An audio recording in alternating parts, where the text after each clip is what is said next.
Hello fellow plant lovers and welcome to my channel Plant Lovers Diary. In this video, I will be showing you a step-by-step guide on how to plant or grow petchay in a container at your home. This will be the part 1 of the 2-part video about petchay that I will be uploading in my channel. Part 1 will start from day 0 when I planted the petchay seeds up to day 42, and part 2 will start on day 43 until I harvest the petchay. Okay, let's start. So these are the petchay seeds that I will be planting in this container. This will be the permanent container for my petchay, but you can also do what others are doing, which is putting the petchay seeds on a small temporary container and then transfer it later on a bigger one.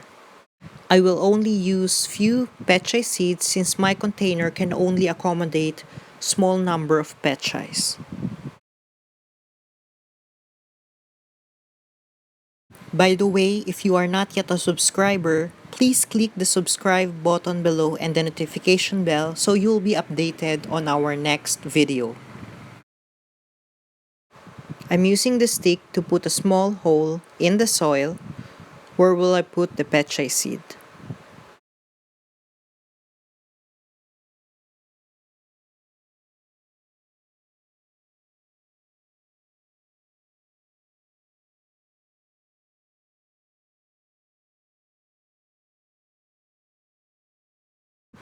I'm done planting 14 petchay seeds in this container.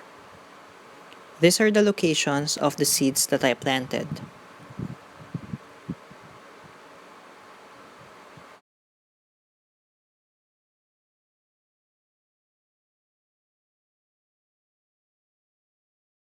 After 20 days, all the petchay seeds germinated, and here's what it looks like.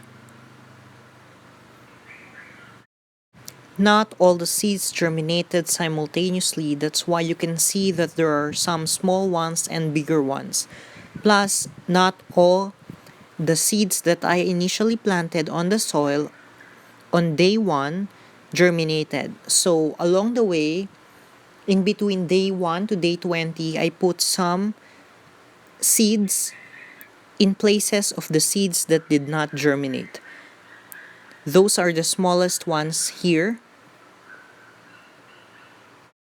I did that so that we have 14 petchays in total. What I usually do every day after all the petchays germinated is to poke the soil near the petchays to make sure that the soil is not compacted. Another important thing that you need to know when growing petchay is that you should put the container under the sun and not on the shaded area, because if you put it on a shaded area, the stems will get longer and thinner.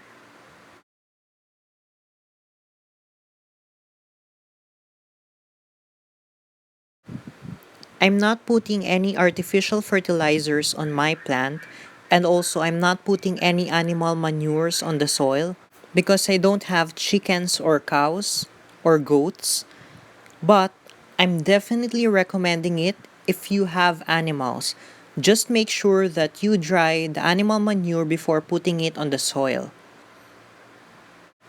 to make your plants healthier. I think that if I have put in artificial fertilizer or animal manure or compost on my plants, it will grow faster than this.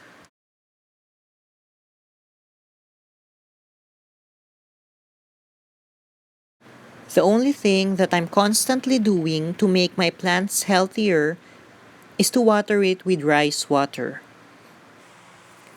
The video on why rice water is beneficial to our plants and how to use it is already uploaded on the channel. Link is on the description of the video below if you want to check it out. Here's the rice water that I'm using to water my plants every day. I use it once a day.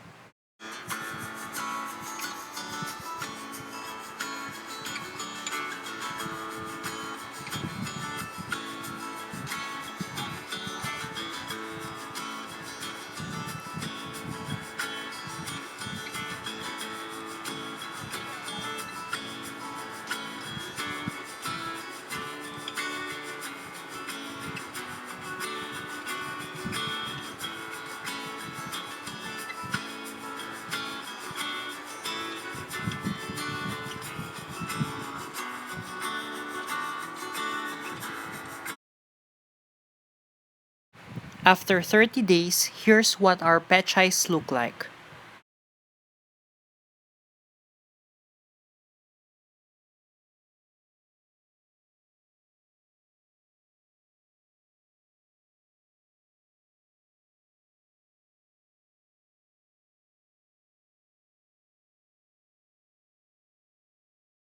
Since I'm not transferring these pechay seedlings, I need to put more soil on the container so that the long stems of the pechay will be covered.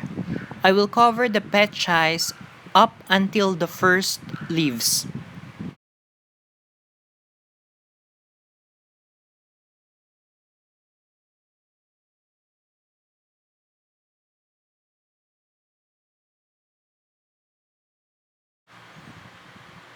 I will now put in soil to cover the long stems of the pechay seedlings.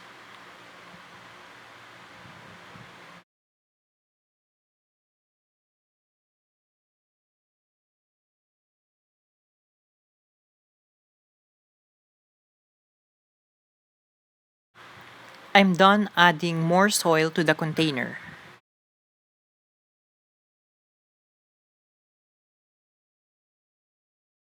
As you can see, the long stems are now covered with soil, and the only visible part starts with the first leaves.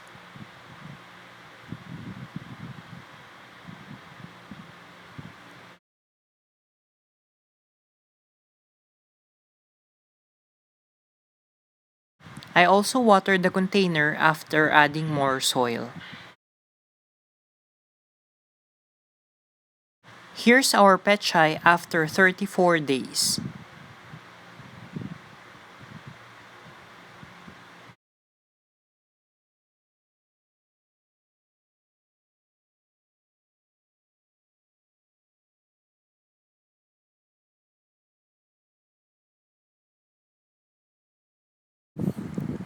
After 42 days, the leaves grew bigger.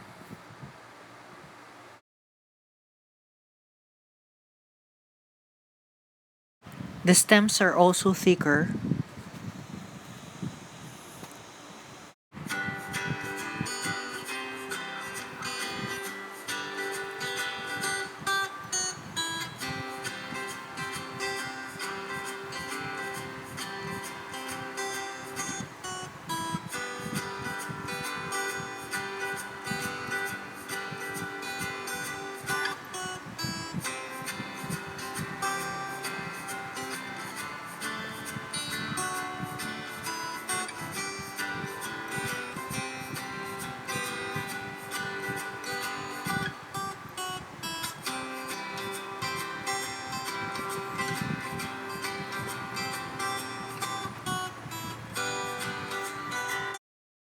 Here are the pictures to summarize the growth of our petchay from day 1 up to day 42.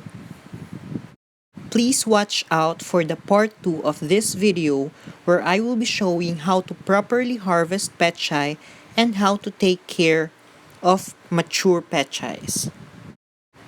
Please don't forget to click the subscribe button and the notification bell below. Thank you for watching.